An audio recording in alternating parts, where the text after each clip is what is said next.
Where the evening news left off, an historic trip is underway, as you know. Pope Francis making his first visit to the United States.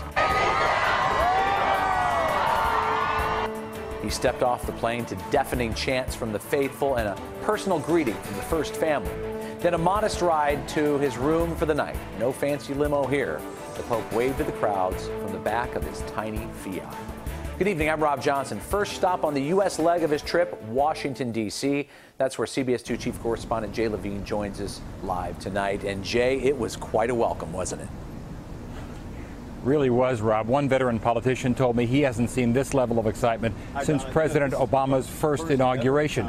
This is the third pope that I have followed visiting the United States, and as with the others, the images are unforgettable.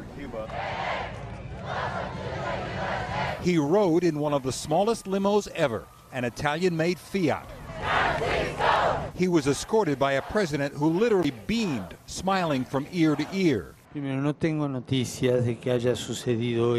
And he answered questions on board Shepherd 1 like a political pro, declining to reveal what he'd have said to dissidents in Cuba had he been allowed to meet with them, or what he was going to say on Capitol Hill Thursday.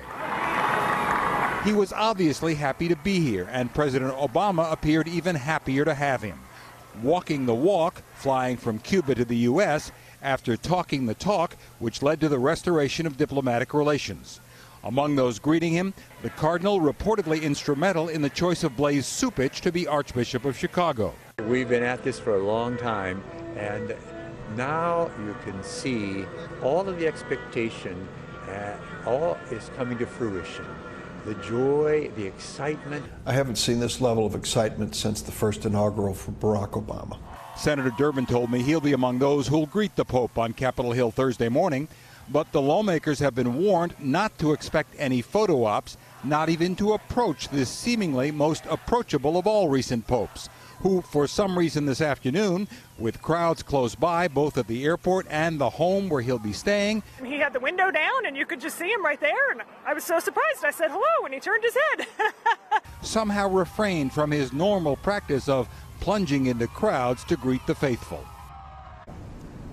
But if something changes and he decides to greet people, security is ready. It's costing tens of millions of dollars, in fact, to each of the cities that he'll visit, even though the Pope's visit has been designated a national special security event and eligible for federal funding.